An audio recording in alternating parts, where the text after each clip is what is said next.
Coba deh bayangin situasi ini. Ada klub raksasa, juara bertahan, yang tiba-tiba kayak lagi terjun bebas. Sepanjang tahun ini belum pernah menang sekalipun di liga, terus baru aja kena 2 kekalahan beruntun yang, aduh bikin malu. Satu lawan rival sekota, satu lagi lawan tim yang di atas kertas harusnya mereka bantai. Apa coba yang mereka lakukan? Ya tentu saja, belanja gila-gilaan, 84 juta pounds langsung digelontorkan. Tapi, dan ini yang aneh banget, di saat yang sama mereka mati-matian mempertahankan seorang kiper muda yang statusnya di artikel yang Anda kirim ini disebut pengangguran. Sebuah kontradiksi yang luar biasa kan? Di satu sisi ada tombol panik yang ditekan sekeras-kerasnya, tapi di sisi lain ada keputusan yang kelihatannya sangat sabar dan penuh perhitungan. Ini yang bikin situasi mereka sekarang jadi sangat menarik untuk kita bedah. Kita, hari ini kita akan coba kupas tuntas kekacauan di internal Manchester City berdasarkan artikel dari bolanet.com tertanggal 23 Januari 2026 yang Anda bagikan. Tugas kita sekarang adalah coba mengupas untuk Anda apa sih yang sebetulnya terjadi di ruang ganti mereka. Apakah ini cuma goyangan sesaat sebelum mereka mengamuk dan balas dendam, atau jangan-jangan ini retakan pertama dari runtuhnya era keemasan Pep Guardiola. Oke, kita mulai dari krisisnya dulu ya.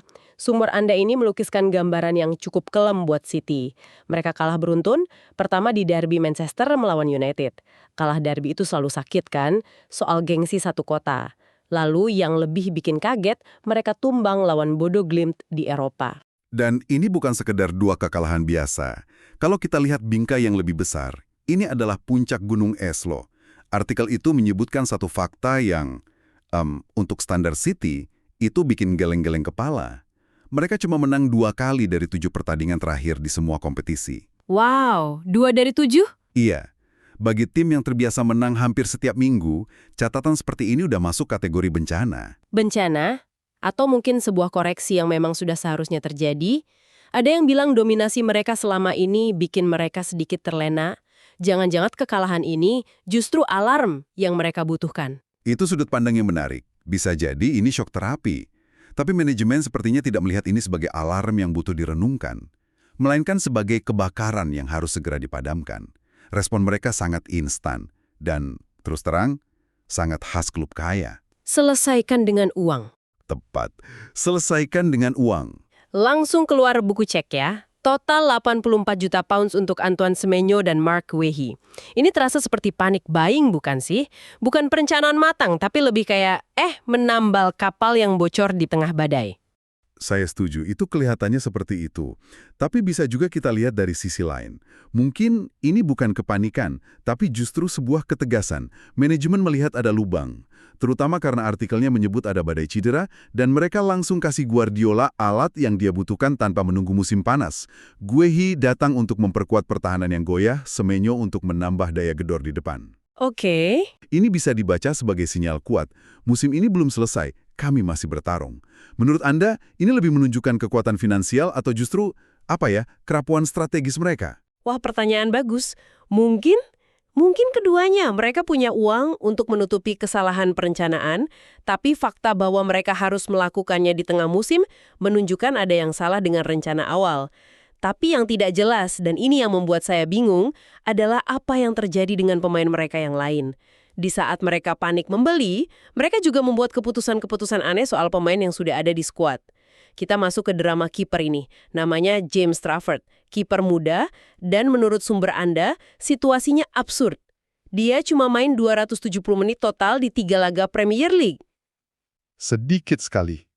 Istilah pengangguran di skuad utama yang dipakai artikel itu kedengarannya kasar, tapi mungkin ada benarnya juga ya. Anehnya, di saat klub lagi butuh penyegaran dan mungkin perampingan skuad, Pep Guardiola justru pasang badan. Dia menolak mentah-mentah semua tawaran untuk Trafford, baik itu pinjaman maupun permanen. Padahal logikanya, pemain muda butuh menit bermain kan?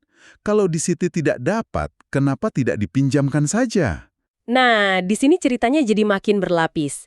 Artikel itu mengingatkan kita soal latar belakang Trafford. Dia ini kan produk Akademi City, sempat disekolahkan ke Burnley, main bagus di sana, lalu ditarik pulang Juli 2025 lalu. Proyeksinya jelas, jadi kiper masa depan, penantang serius untuk posisi nomor 1. Tapi kemudian datang plot twist yang mengubah segalanya. Hari terakhir bursa transfer musim panas, kiper utama mereka bertahun-tahun, Ederson, mendadak pindah ke Fenerbahce. Panggung sudah siap untuk Trafford. Ini kesempatannya. Harusnya. Tapi apa yang City lakukan? Mereka malah beli Gianluigi Donnarumma dari PSG seharga 26 juta pounds. Juara Eropa, salah satu kiper terbaik dunia. Pintu untuk Trafford langsung dibanting tertutup. Sejak Donnarumma datang, dia kembali jadi penghangat bangku cadangan. Jadi, dia ditarik pulang untuk jadi nomor 1, tapi lalu klub beli kiper bintang, dia nyaris tidak pernah main tapi sekarang tidak boleh pergi. Ini strategi macam apa? Bikin pusing. Ini memang teka-teki. Tapi kalau kita coba membaca pikiran Guardiola dan manajemen City, mungkin ada beberapa logika tersembunyi di baliknya.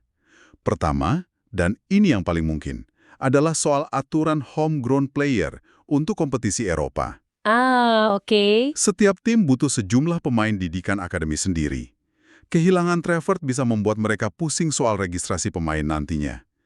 Dia jadi semacam jaminan polis asuransi kuota. Jadi dia ditahan bukan karena kemampuannya saat ini, tapi karena paspornya sebagai pemain didikan sendiri. Bisa jadi itu salah satu faktor terbesarnya. Kedua, jangan remehkan apa yang Guardiola lihat setiap hari di sesi latihan. Mungkin saja dia melihat potensi luar biasa pada Trafford, yang kita sebagai penonton tidak lihat. Dia mungkin berpikir, anak ini aset bernilai puluhan juta pound di masa depan. Saya tidak akan melepasnya dengan harga murah atau sekedar meminjamkannya. Lebih baik dia belajar dari Donnarumma setiap hari di sini. Begitu mungkin ya? Betul. Ini pertaruhan jangka panjang yang mengorbankan jangka pendek sang pemain. Oke, dua skenario itu masuk akal, tapi kontrasnya itu loh yang luar biasa. Di satu sisi Trafford dipagari, di sisi lain klub seperti sedang obral pemain. Artikel Anda menyebut Oscar Bob, talenta muda lainnya, selangkah lagi ke Fulham. Dan harganya tidak main-main, 30 juta pounds. Menurut sumber itu, manajemen City tidak akan menghalangi kalau tawarannya cocok.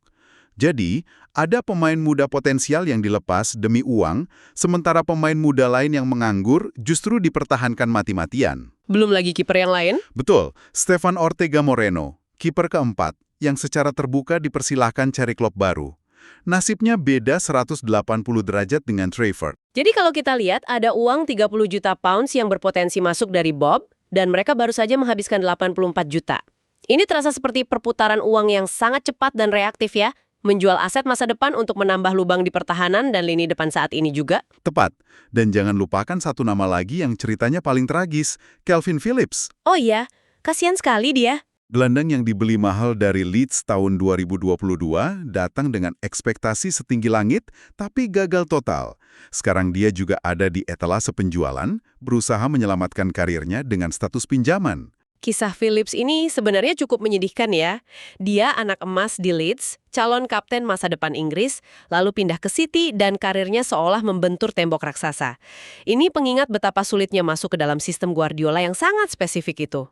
Betul sekali. Jadi kalau kita gabungkan semua kepingan puzzle ini, ada pembelian panik, ada penjualan pemain potensial, ada pemain yang disingkirkan, dan ada satu pemain pengangguran yang dilindungi, ini bukan lagi sekedar strategi transfer. Ini lebih mirip manuver-manuver kacau di tengah badai. Dan semua ini terjadi menjelang satu pertandingan yang tiba-tiba jadi sangat krusial.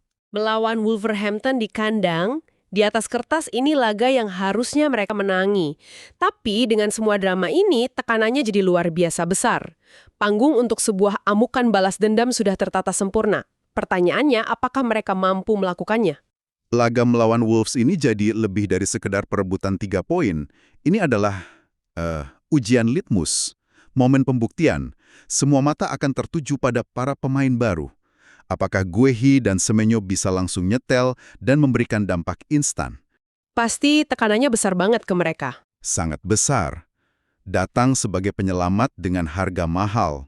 Dan yang lebih penting mungkin soal mental kan, bagaimana para pemain lama merespons dua kekalahan memalukan itu, apakah mereka akan tampil kesetanan, menunjukkan bahwa kami masih City yang dulu, atau justru krisis ini akan membuat mereka makin terpuruk dan bermain tanpa percaya diri? Tepat. Pertandingan ini akan menjadi cermin kondisi psikologis mereka. Kemenangan telak 5-0 akan langsung membungkam semua kritik dan mengirim pesan ke seluruh liga bahwa City telah kembali. Tapi hasil imbang, atau lebih buruk lagi, kekalahan di kandang sendiri setelah semua drama ini. Wah, itu bakal memperkuat narasi kalau ada yang salah. Betul. Itu akan memperkuat narasi bahwa ada sesuatu yang salah secara fundamental di dalam tim. Ini pertaruhan reputasi. Ada satu detail lagi di artikel itu yang menarik. Di tengah semua obral pemain ini, dua penyerang mereka, Savinho dan Omar Marmoush, statusnya dipastikan aman. Meskipun ada minat dari Tottenham, City menolak melepas mereka. Apa artinya ini? Ini poin yang sangat krusial menurut saya.